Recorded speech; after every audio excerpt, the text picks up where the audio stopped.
It's Monday, and that so happens to be the day that I like to talk about monsters. Hello, and welcome to Monster Mondays. I'm Jeff Arbuckle, co-host of the podcast Film Seizure, that you can catch each Wednesday at filmseizure.com or at a number of podcast providers online. We go from last week's trek into the backwoods of eastern Texas to the secluded wooded areas of a small Michigan island in 1982's Humongous. This is one of those classic types of movies in which you have a kid born out of horrific scenarios who is either deformed or some sort of mutant living a kind of feral life in the wilderness and basically kills any trespassers into its land. This is almost a specific subgenre of horror because you have this kind of because you have to be kind of careful how you approach the subject. As is the case with this movie, there's sexual assault involved. In other movies like The Hills Have Eyes, you just have a group of people who are living so far off the grid, they kind of have their own caveman-like structure of a small, almost familial society. Sometimes it deals with incest, too. It's just kind of one of those backwoods kinds of horrors. And it can also often lead to the horror being almost built entirely around civilized people, quote unquote, coming into contact with hillbillies or people with a deep distrust of city folk or well-to-do types. But Humongous was released on June 11th, 1982. That was the same day as Grease 2 was released. And if that wasn't enough competition for this little Canadian horror film, it was a week after Poltergeist and Star Trek II: The Wrath of Khan hit theaters. Oh, and also June 11th was the same day that E.T. the Extraterrestrial hit the scene. It probably would not be a very big surprise that Humongous was maybe kind of considered on the lower end of the box office grossers around that time, that summer. But that said, the movie wasn't without some pedigree. The director, Paul Lynch, directed the cult classic slasher Prom Night in 1980. After this movie, he'd work on popular TV series like Murder, She Wrote, Moonlighting, The Ray Bradbury Theater, Twilight Zone, Star Trek The Next Generation, and Star Trek Deep Space Nine, as well as In the Heat of the Night. He worked quite a bit, actually, but Lynch was born in Liverpool about a year after the Second World War ended in Europe. But he moved to Canada as a teenager, and he actually originally left school to become a cartoonist and a photographer for newspapers in the Toronto area and other areas of Canada. But he eventually got into making films, and he eventually at one point in time got commissioned to make a documentary about the Gentleman's magazine Penthouse, but that commission came directly from Penthouse's publisher, Bob Guccione. Interestingly, I don't know if that movie was ever released or if it was just simply an in-house or personal documentary Guccione only showed certain people or what, because I see nothing listed on IMDb or on the wider internet talking about Lynch actually completing and making that documentary. But anyway, Lynch is still working. He's got a movie in pre-production right now called Death Dress that is set to star Sybil Danning. Now, Humongous isn't exactly a super well-known film, but I picked it up at my favorite movie dealer at Horror Hound last year, and the reason why I got it was because I recognized the cover from the days of the video store.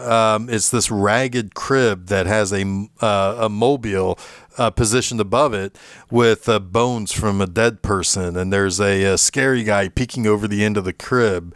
I remember seeing that image at video stores all the time as a kid. And aside from Janet Julian, the lead of this film, most of the people who are in this were at a point in their careers in which they were not terribly recognizable. And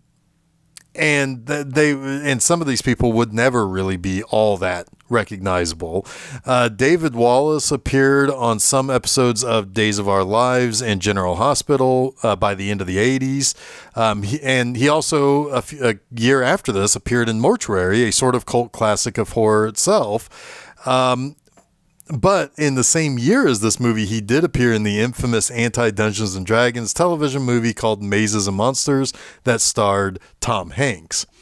Also in this movie, you have Joy Bushell, who was a kind of a key part in the 1986 version of The Fly with Jeff Goldblum, but she mostly also worked in Canadian films as well.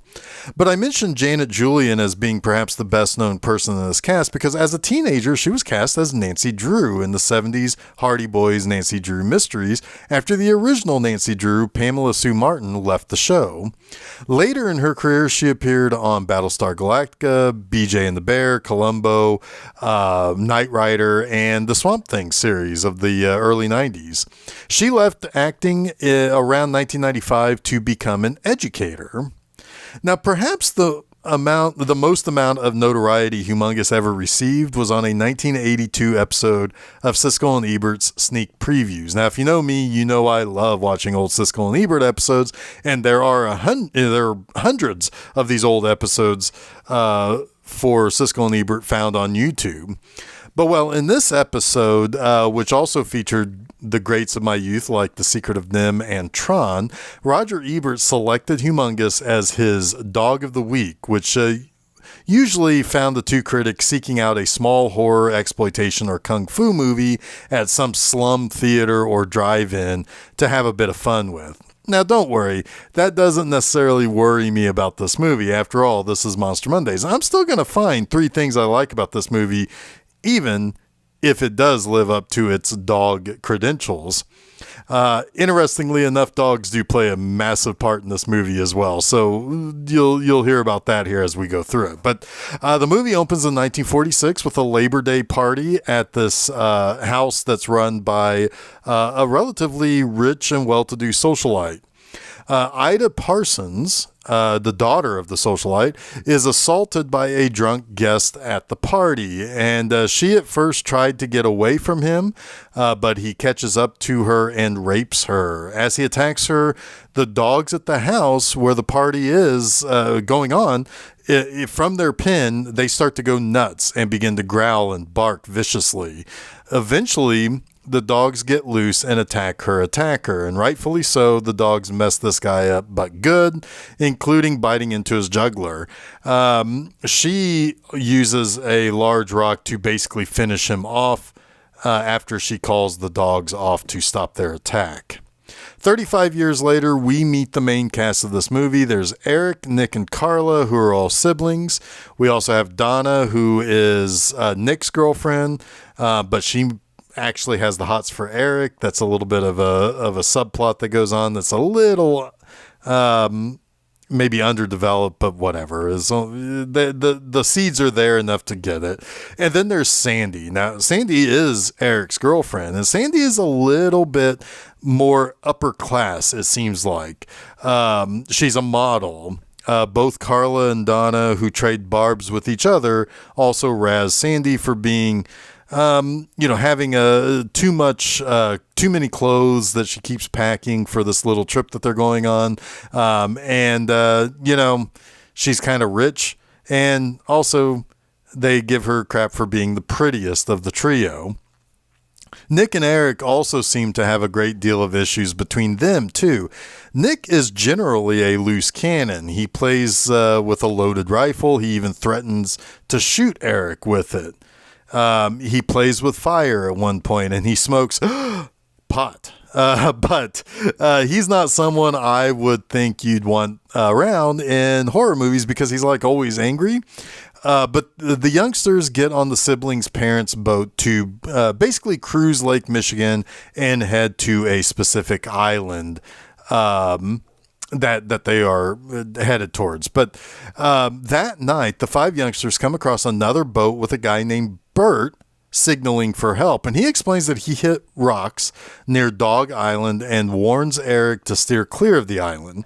He explains that Dog Island is basically full of dogs that keep people away. The place is, as we know now, run by Ida, who used her family's wealth from their lumber company to basically stash herself away there. She only comes to the island of St. Martin Island twice a year, once in the spring and once in the fall to get supplies, never speaks to anyone and never really sticks around long. And It turns out that the island has its own power supply with a generator. It has large storage facilities, so she can basically be there alone without any issue. And if she's not supposed to be there, no one wants to go there and tell her otherwise due to the dogs she uses as her own security force. Overnight, with Ida's dogs still barking at their boat, Nick flips the frig out and decides to move the boat to go to the island and shut those dogs up. Eric begs him not to move the boat because it's too dark to see, and they might end up hitting the rocks that Bert told them about. Eric and Nick struggle, and the boat loses control. They wreck the boat, which then catches on fire, which then explodes. So they're forced to abandon the boat, which basically washes them up on Dog Island. Once they get onto the island, Eric tries finding Carla, who is nowhere to be found. Nick freaks out again and decides to take off into the night to find Ida's place, hopefully to either signal for help or to get supplies or some shelter or something. While he moves through the dark woods, he's attacked by a dog, or at least chased by a dog, and then that dog ends up getting killed by some sort of hulking monster that's also in the woods and was watching after the shipwrecked characters came ashore. Nick eventually gets into a shed where the monster bursts in and kills him. The next day, Eric and Sandy go looking for Nick and whoever might be living on the island. In a boathouse, they find a hiding Carla. Back on the shore, Donna goes looking for twigs for kindling and finds some blueberries for everybody to eat. While she collects that stuff, something is watching and following her. Between Donna in the woods and the three in the boathouse, they keep finding remains of dead dogs. They are either skeletal remains or carcasses that are seemingly ripped apart as if by hand. When Eric, Sandy, and Carla find Ida's home, they discover the entire kennel of dogs are dead.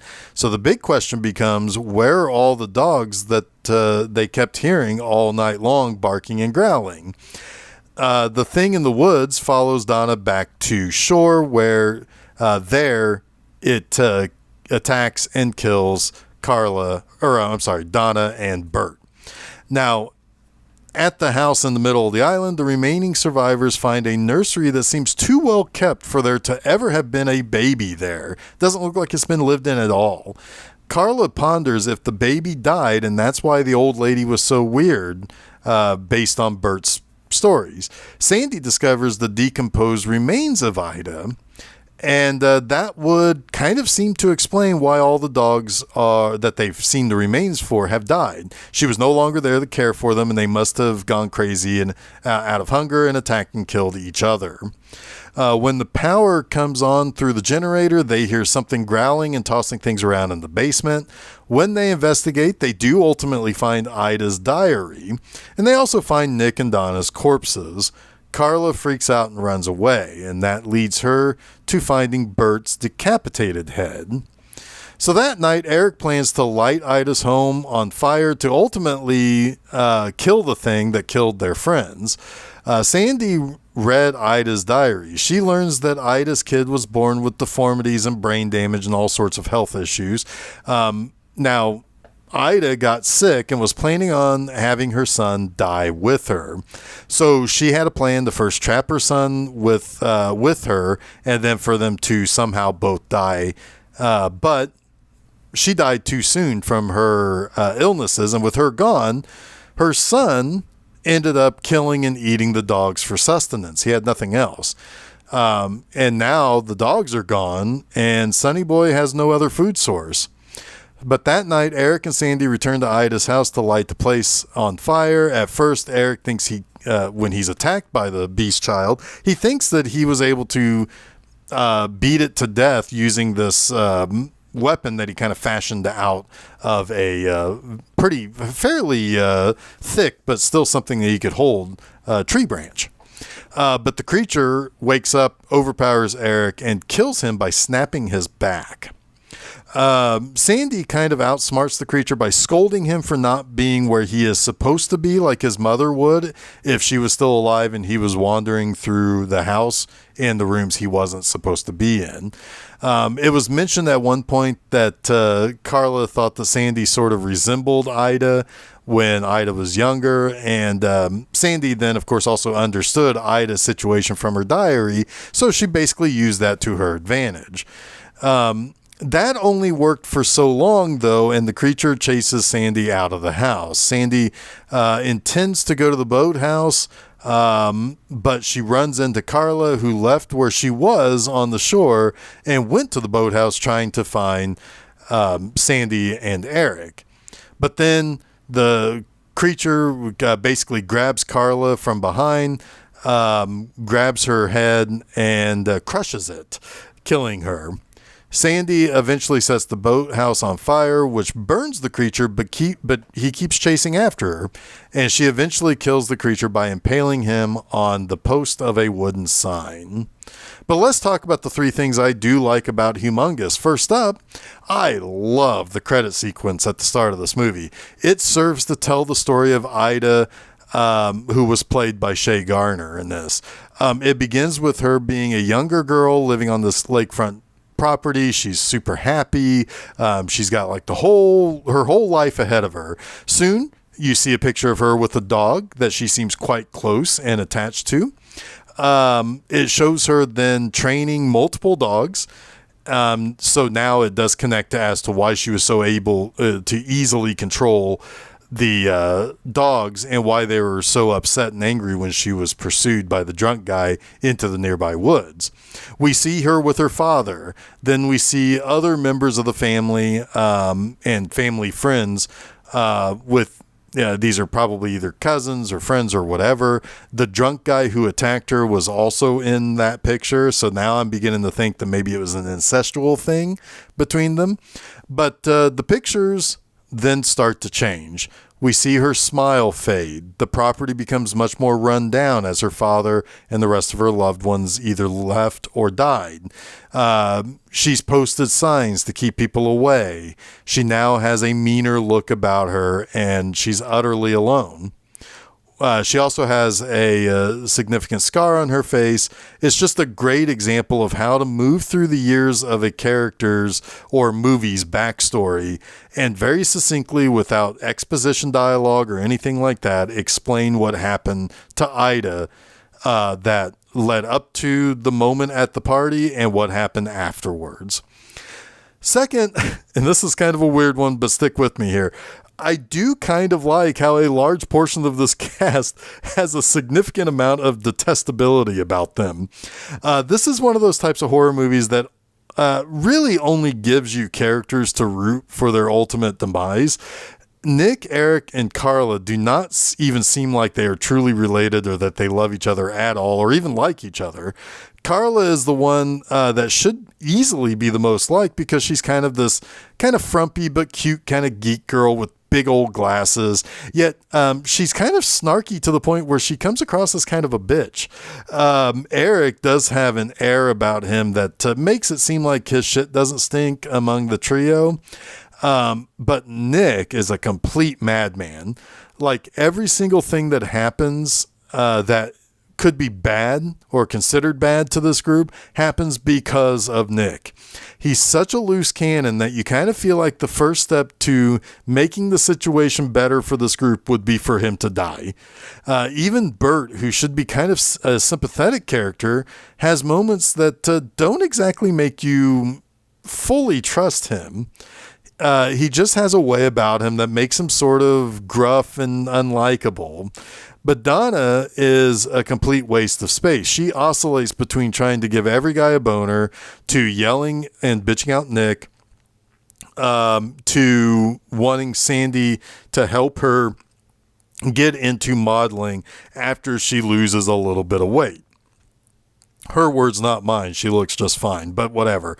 My point is, in a horror movie, especially one in which there's a mutant rape baby is hunting people down, you maybe kind of don't want to hate the mutant rape baby because he is developmentally challenged. But you also kind of want him to win the movie, or at least get rid of the most unlikable people. But so for the most part, I look forward to these characters eating it, and was a little bit more than just simply happy when they were. Hell, Nick dying first was a damn relief in and of itself. But thirdly, a lot of the negativity thrown at this movie is its pacing. This movie is surprisingly slow paced. It's a 93-minute movie that maybe really only has enough substance that was shot, that was, native to this movie, for like a 60-minute movie. Now, I'm going to say something crazy, but I kind of applaud it for trying to slow its pace.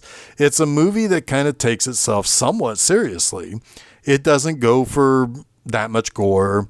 There's a thing that happened 35 years ago that led to the birth of an unfortunate creature. Sure, it has some horror pitfalls, like some kind of unneeded nudity. It feels like that's just kind of put in there because there's really not much language in it. At least language that would necessitate an R rating, but whatever. And there are, again, definitely the unlikable characters that you root against, and there are a few jump scares. Yeah, those are the typical horror tropes, right? Yet it seemingly tries to use a combination of atmosphere with the abandoned island and the abandoned house, and a little bit of artistry, especially as I stated with the opening credits. That series of pictures of Ida telling her story for the years that led up to and immediately followed her rape it was artful. I don't know how else to put it, really. But as a whole, I kind of have to grade this movie kind of based on the effort to actually be more than your typical horror movie of the early 80s. And sure, the pacing indicates that maybe it was trying to be a little bit more serious. But that wraps up this week's Monster Mondays. You can catch new episodes of Monster Mondays each Monday at filmseizure.com. Don't forget to follow Film Seizure at Facebook, Threads, Instagram, and Blue Sky. You can also subscribe to Film Seizure to get both the Film Seizure podcast on Wednesday mornings and Monster Mondays on Monday afternoons at your favorite podcast providers, as well as YouTube. You can also check out my website, bmovieanima.com, to read new articles every Friday morning. Next time, join me for a movie from a fairly big-time director with a pretty big-time cast as I take a look at 1978's The Fury. Until next week, stay spooky.